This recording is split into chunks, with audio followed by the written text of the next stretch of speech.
We're going to start with the jack first. It has a light switch that turns the LED lights on and off. It has an up and down button for running the jack up or down. It also has a plug in the top for a manual crank handle to come down through the top that will manually crank the jack up or down for any reason. It won't work off the switch itself.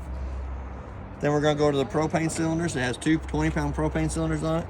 Gas regulator has a glass eye in it showing you that it's red. The arrow on the regulator is pointing towards this one over here. As soon as I happen to open that up, it turns green.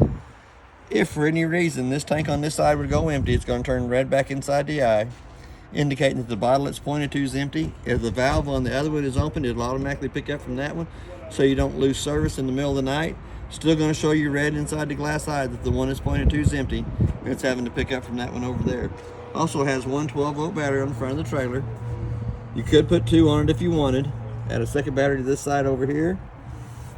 Does have a set of LED lights underneath the cap on the front of the trailer. The switch for it is in the off door side, or the door side compartment. We're going to come onto this compartment over here. At the top, it does have a battery disconnect at the top, so that if you don't want the 12-volt battery losing juice while you're not using the trailer, you can turn the key to the off position and pull the key out, which will keep the battery at whatever charge it had in it when you pull the key out. Right below that, there is a solar panel up on top that shows you what the sun's putting out to the battery that monitors it. 4 BL jacks on the corners. Does have a manual handle for them on the door side front compartment. 2 gray tanks. The front gray tank will be your kitchen sink water. I call it a galley, but they're calling it a gray tank. The lug nuts on the trailer has been torqued at 100 foot-pounds. Tires are air pressure, which is 65 pounds on the side of the tire cold. They also have the nitro fill inside of them. If you're out on the road and one of them would happen to go low, you can put air in on top of it. But if you want the pure nitro fill, you have to take it back to like a Plaza tire or a car dealership to get the nitro put back in. It does have an outside shower. It's got hot and cold running water out here. On your water fill compartment, your top connection is your black tank flush. When you're using your black tank flush or any one of your other 3 connections, you always want to have a water regulator on there to cut the water pressure down between 41 and 45 pounds. When you're hooked up to the black tank flush, you want to make sure that the black tank's drained and the valve is still in the open position. City water towards the left side, freshwater tank. On this side here, it does have a drain line underneath between the axles.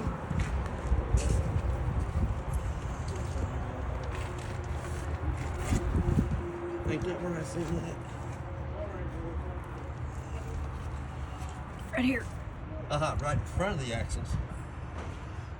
The one with the valve on it is the freshwater drain. The other one is to let air out of the tank as the tank is filling with water. Then we got 2 more valves back here in the back. The front gray one will be your bathroom shower and sink. The 3-inch one in the back will be your toilet water only. It does have a 30-amp service cord on it. Goes on, makes a quarter of a turn, tighten up the black knob. Does have a blue light on the cable coming to the trailer, indicate that it has 110 power coming through it. You have a park cable hookup at the top and a satellite hookup right below that. It is also prepped for a backup camera up top. Does have a spare tire that's air ducted pressure, but it's not been torqued on, it's been put on with a wrench. Still has the nitro fill in it. Outside kitchenette. Does have magnets to hold the compartment door up. On the outside refrigerator, the thermostat is in the upper right hand corner for adjusting the temperature on it. You also have a port spray with a quick disconnect hose that clicks into here that gives you cold water on this side of the trailer. Soda bottle opener and an outside grill. On the outside grill, it does have a cable, gas line, hose in the back that comes out from behind it, comes down and hooks to the connection here underneath the trailer. Once it's connected to that connection, it has a T-valve on it that has to be turned in line so it has gas coming out of it. When it's not in use, you'll want to pull it back to where it's sideways, closing the gas off to it, and put the black plug back in. Then this hose here will crank up right behind the stove. Kind of lays on the table. slides back in the hole. You want to make sure that the griddle's cooled off before you push it back into the hole.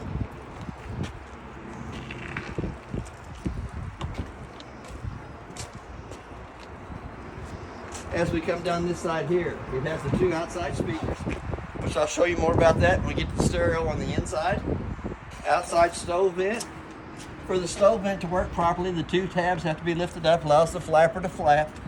But when you're in travel position, you'll want to push those back down. There's a place for the TV on the inside to come out here, slides down in the same bracket that's mounted on the inside of the trailer. It does have a 110 outlet to plug the TV into, and a park cable or antenna hook up to the outside of the trailer. We also have the doggy leash, hooks up out here to the outside, keeps the doggy underneath the canopy. Outside of the hot water heater, does have an electric switch in the lower left-hand corner. The gas switch for the hot water heater is going to be on the inside on your monitor panel. You'll want to pop your pop-off valve to make sure you have water coming out of it before you turn on electric or gas. Also has an anode rod in the bottom of the hot water heater. An anode rod actually draws all the impurities from the water to it, eats up that rod instead of eating up the inside of the tank.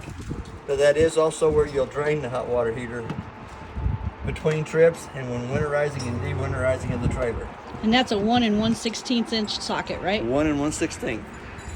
Outside of the furnace, sucks cold air in the top, hot air out the bottom. I always suggest putting a mud dauber screen over the outside of the furnace for the simple fact that $14 screen is a lot cheaper to pay me $145 an hour to take the furnace back out and clean the mud daubers out of.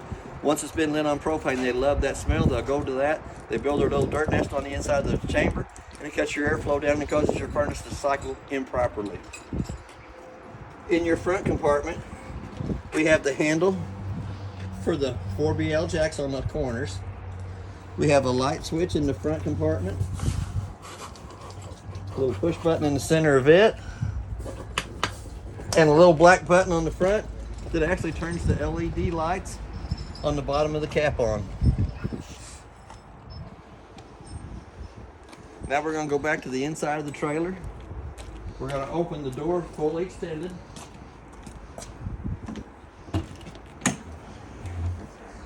Usually when we open the door, the steps are going to be up in the door frame,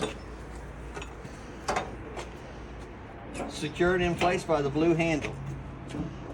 We're going to undo the blue handle, pulling the steps out, push button underneath each one of the legs, 15 to 18 holes in the bottom of the leg for adjustment.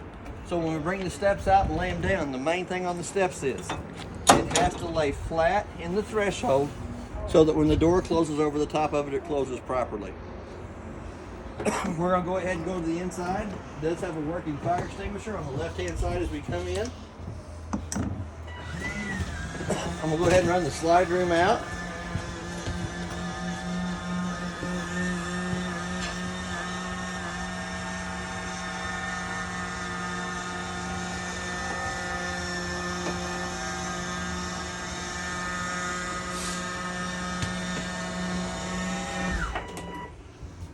Then we're going to go back to the breaker box, which is mounted just underneath the benches. All the 110 breakers are marked from this side with your main coming down. All your car fuses are from here at the top, with the first one being your refrigerator and the next 4 or 5 being lights. They're marked right exact in spot where they're at. Same way with your breakers. Even though the door is closed, if one of the 12-volt fuses blows, it does have a red light on the right-hand side that you can see through the light. Each one of the bunks has its own individual light, push button in the center, and a USB port. And on the bottom bunk, you have a 110 outlet. In the bathroom area, it has a light switch on the left-hand side of the door as we come in. It does have a narrow knob in the vent in the ceiling that cranks up. A little black button on the side turns the fan on. Narrow knob comes back down. Has a single foot flush on the right hand side of the toilet. Does have instructions on the toilet lid for how to operate it. Fill it halfway full of water, fill and dump. It also has a brown vent behind it that brings heat into the back of the toilet in the wintertime. It has a round vent in the ceiling that brings air conditioning into the bathroom. Hot and cold running water, just like you have at home. It does have the GFI outlet in the bathroom by the bathroom sink that runs all the outlets inside the trailer. Take the 2 screws out of the panel here at the bottom. Accesses you into the back of the water pump for winterizing and de-winterizing of the trailer. We're going to come out. They owe you a door. Got a little ding in the door right here. They did go ahead and order the door when they serviced the trailer. A 110 outlet to the side of the slide room. The light above the table has to be turned on by hand. Has a little push button in the center of it. Tabletop comes off the 2 pedestals. Goes between the 2 benches. 2 back cushions come off to go across the top of the table to make a smaller bed for kids to stay in. We'll push the light back off. We're going to step up to the refrigerator. In the refrigerator, you have 2 thermostats, one on the top and one at the bottom. The one at the top adjusts the refrigerator freezer temperature, and the push buttons in the bottom does the refrigerator temperature. And it has an on and off button.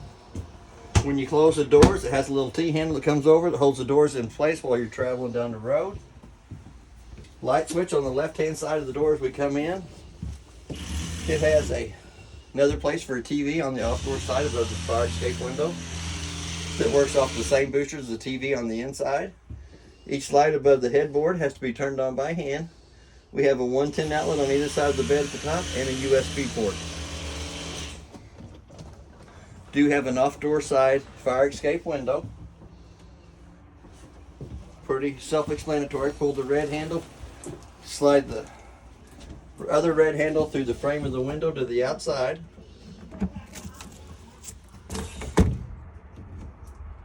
Hopefully you never have to use it, but it's always there in case you do.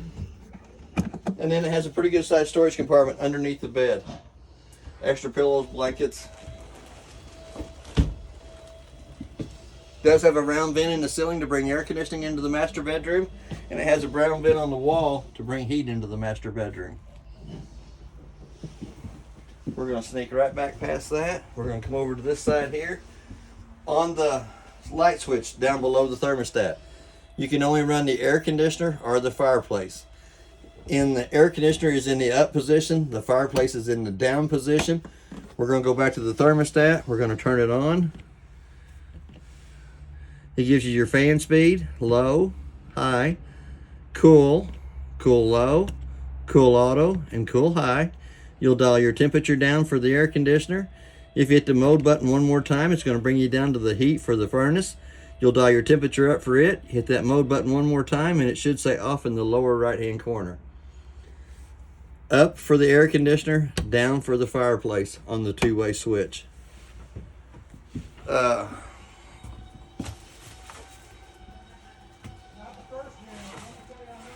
Your remotes are in the drawer here. The little remote is for the fireplace, and if you turn that to the bottom position, then hit the on and off button. Did I have it the right way? Then you can use the buttons on it to dial the temperature up and down, and I told you wrong on the switch. The up position is for the fireplace, the down position is for the air conditioner. The on and off button on the stereo. And we're going to be on A speakers, which is inside. Push and hold the button and turn the A speakers off. Push the button for the B speakers, which will be your outside speakers. Then you have the speakers on the outside. It will also play a DVD between the stereo and TV. You have to use the remote for the stereo for the DVD part of it. And then your TV, you have to go to your input settings on your TV and go from TV to AV1. On the stove, well, I have to get too far in front of myself. 2 lights underneath the countertop have to be turned on by hand. It does have a 110 outlet that is also GFI protected. We're going to come back to the microwave. On the microwave, you hit the on and off button, hit the clock button. Let's say it's 1:30. Hit the clock button again till the 2 center eyes is flashing. The only reason I set the time on the microwave is, excuse me, is I can tell if the trailer's lost 110 power coming to it if it doesn't have the proper time on the clock. Here again, we're going to lift the glass stove top up 2 times, up out of the way. We're going to come back to the fan. For that fan to work properly, the 2 tabs on the outside vent have to be opened up, and it does have a light. We'll turn the fan back off. We're going to turn the button on here. Turn it to where it says High Pilot. Using the striker on the left-hand side to light the burners. We're going to go back to the oven on it too. On the oven, you have to turn it to where it says Pilot on and hold down on the button using the same striker on the left-hand side to light the pilot on it.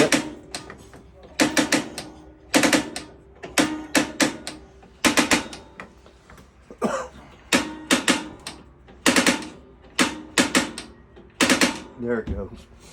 It might take you a few times, but the pilot gets lit, let it run for about a minute.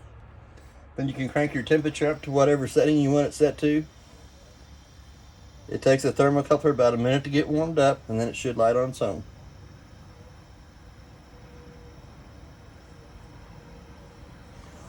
I'm going to go back and turn it off. We're going to shut that door. Now before I shut the door, I'm going to turn the switch to the down position, and you also have a light in the oven. And turn that back to the off position. You do have a pretty good sized drawer underneath it for pots and pans. And then we're going to go in this cabinet here for the 2 valves on the back of the hot water heater. There's a white valve on top and a white valve on bottom. They are in the normal operating position right now. When you get ready to winterize, they'll go just the opposite way they are now. Pretty easy access to get to both of those. We also have a carbon monoxide detector, LP detector, here at the bottom of the cabinet. Before you took the glass stove top back down, you'll want to fill the top of the griddle to make sure it's cold to the touch of the hand before you lay the tempered glass back over the top of it. On your air conditioner, it does have the quick cool down on either side of it to let all the cold air come in right in this area. When the trailer gets cooled off, you can shut those 2 back off and it goes back to the round vents in the ceiling. Your heat will come through the brown ducts in the cabinets. And that's basically everything on, oh no, I forgot the biggest part. We're going to go back to your monitor panel. We're going to hit your fresh button showing you the fresh tank is empty. We're going to go back to the battery where it shows you it's fully charged. We're going to go to the gray valve, or black valve shows you that the toilet valve is empty. Gray valve 1, which will be your bathroom sink and shower water, is empty. Gray tank 2, which will be your kitchen sink water, is empty. And it does not have the auxiliary tank. The first red button turns the water pump on between the freshwater tank and the faucets. The second one is the gas switch for the hot water heater. When you turn it on, the little red light, door side fault light comes on. It's going to stay on for about a minute. Once it goes off, the hot water heater will go through 2 lighting processes to light on gas. For any reason it doesn't light on gas, that little red light will come back on. We're going to go right past that. It does have tank heaters underneath all the holding tanks underneath the trailer. The first light switch turns the LED lights on the awning. The second one turns the center row of lights on in here. You have an awning switch to run the awning in and out. You also have a slide room switch to run the slide room in and out. And that is basically everything on the trailer. If you have any questions, I'll try to answer them the best that I can. Thank you for your time.